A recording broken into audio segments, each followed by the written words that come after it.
Hi guys, अभिषेक है and आपका स्वागत है मेरे चैनल ट्रेडिंग विज़र्ड पे।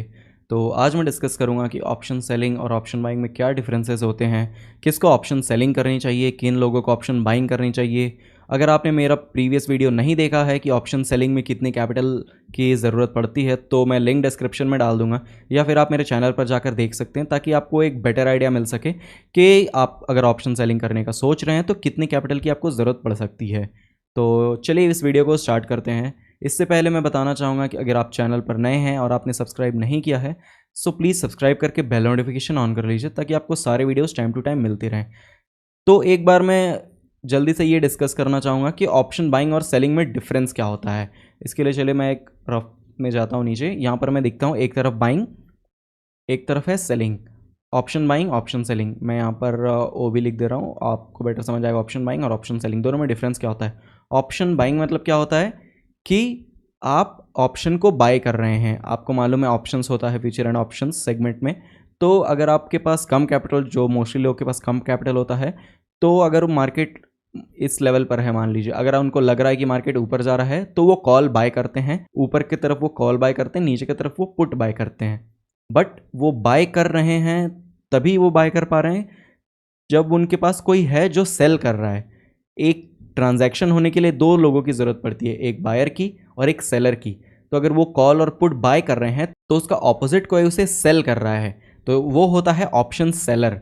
ऑप्शन सेलर क्या करता है, जस्ट इसका ऑपोजिट। अगर ऑप्शन सेलर को लगता है कि मार्केट ऊपर जाएगा, तो वो कॉल बाय नहीं करता है, वो यहाँ पर पुट सेल करता है। ऑप्शन सेलर को अगर लगता है मार्केट नीचे जाएगा, तो यहाँ पर वो पुट बाय नहीं करके ये कॉल सेल करता है। ये होता है डिफरेंस ऑप्शन बाइंग और ऑप्शन सेलिंग में। अब देखते हैं कि ऑप्शन बाइंग और सेलिंग में एडवांटेजेस और डिसएडवांटेजेस क्या हैं।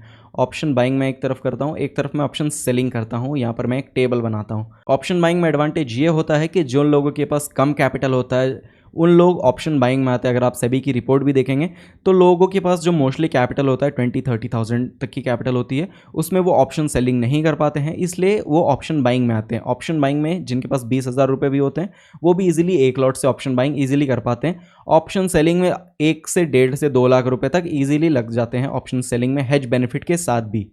तो इसमें क्या है कि 20K में हो जा रहा है और ये लग जा रहा है 1.1 से 1 से 2 लाख रुपए। तो ये एडवांटेज है।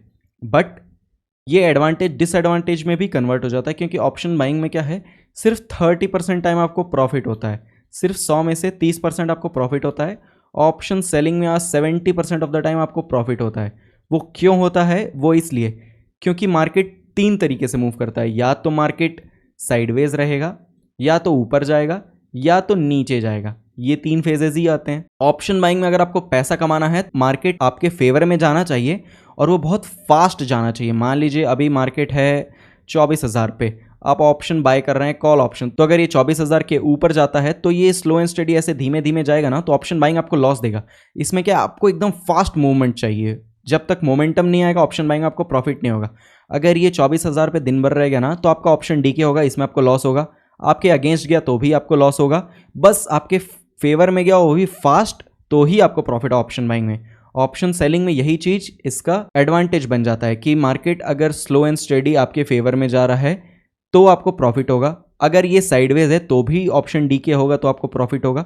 अगर ये आपके अगेंस्ट भी जा रहा है और बहुत स्लोली जा रहा है, तो भी आपको प्रॉफिट होगा। तो इसमें क्या है, एडवांटेजेस बहुत ज़्यादा हैं ऑप्शन सेलिंग में। बट ऑप्शन सेलिंग के कुछ डिसएडवांटेजेस भी हैं जो बाइंग के एडवांटेजेस हैं। बाइंग में क्या है, आपका जो लॉस होता है वो लिमिट होता है। मान लीजिए आपने 100 रुपये का ऑप्शन खरीदा, बाय किया है, तो ज़्यादा से ज़्यादा क्या होगा, 100 रुपये वाला जीरो होगा, मतलब आपको ज़्यादा से ज़्यादा 100 रुपये तक ही लॉस होगा। बट अगर आपने ऑप्शन सेल किया है 100 रुपये का, तो आपको प्रॉफिट तो मैक्सिमम 100 रुपये ही मिलेगा, बट आपका लॉसेस कितना होगा, ये 100 से 1000 भी जा सकता है, 900 का लॉस भी हो सकता है। और इसमें मैक्सिमम लॉस 100 होगा, प्रॉफिट ये 1000 रुपये तक भी जा सकता है। इसमें प्रॉफिट अनलिमिटेड होता है ऑप्शन बाइंग में, और ऑप्शन सेलिंग में लॉस अनलिमिटेड होता है। बट इसका बहुत ही इजी सॉल्यूशन है जो है स्टॉप लॉस। ऑप्शन सेलिंग में आप ऊपर स्टॉप लॉस लगा दीजिए, ट्रिगर प्राइस और स्टॉप लॉस प्राइस के बीच में थोड़ा गैप, तो आपको जो क्या है, ये प्रॉब्लम भी खत्म हो जाएगी। और हेजिंग भी आप कर सकते हैं बिल्कुल। तो एडवांटेज हमेशा ऑप्शन सेलर के पास होता है, इसीलिए आपको मालूम होगा कि जितने भी बड़े इंस्टीट्यूशंस होते हैं, एचएनआईज होते हैं, वो लोग मोस्टली ऑप्शन सेलिंग करते हैं, क्योंकि 70% ऑफ द टाइम वो उन्हें फेवर करता है और वो प्रॉफिट देता है उन्हें। मैं खुद ऑप्शन बाइंग और ऑप्शन सेलिंग दोनों ही करता हूँ। ऑप्शन बाइंग के डेज़ बहुत कम मिलते हैं मुझे, but option selling mostly days पर मुझे मिल जाता है।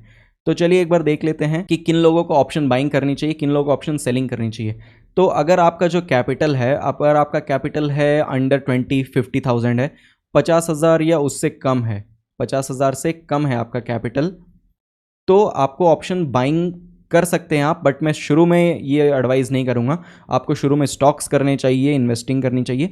बट अगर आपके अंदर स्किल्स है, अच्छे स्किल्स है, रिस्क मैनेजमेंट स्किल्स है आपके अंदर, आप एनालिसिस अच्छा कर रहे हैं, तो आप ऑप्शन बाय कर सकते हैं। और अगर आपके पास कैपिटल थोड़ा ज़्यादा है, 2 लाख तक की कैपिटल है, 3 लाख तक की कैपिटल है, तो आप ऑप्शन सेलिंग कर सकते हैं। आप ऑप्शन सेलिंग कर सकते हैं अगर आपके पास 2 से 3 लाख की कैपिटल है तब। क्यों? इसमें प्रॉफिट क्या होगा कि आप 70% ऑफ द टाइम सही रहेंगे, आपको लॉसेस कम होंगे, आपको प्रॉफिट्स ज़्यादा होंगे।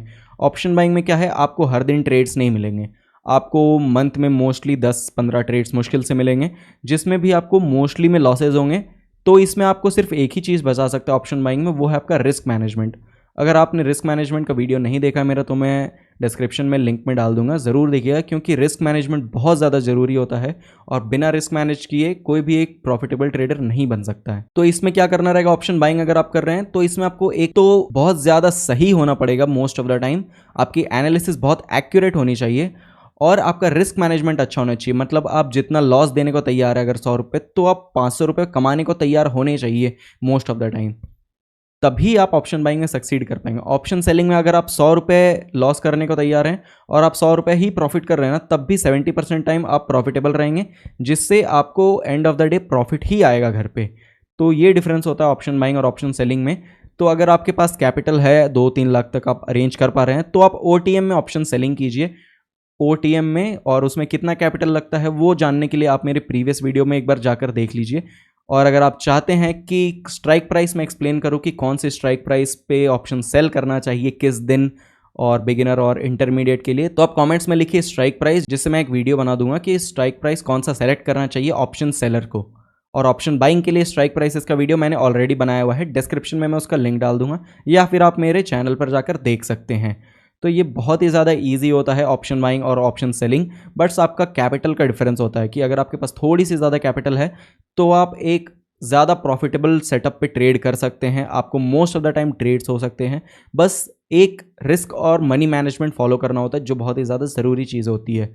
तो अगर कोई भी डाउट्स होंगे आपके, तो आप कमेंट सेक्शन में पूछ सकते हैं। वीडियो अच्छा लगा तो वीडियो को लाइक एंड शेयर ज़रूर कीजिएगा। चैनल पर नए हैं तो सब्सक्राइब करके बेल नोटिफिकेशन ऑन कर दीजिए। मिलते हैं हम किसी नेक्स्ट वीडियो में। Thank you.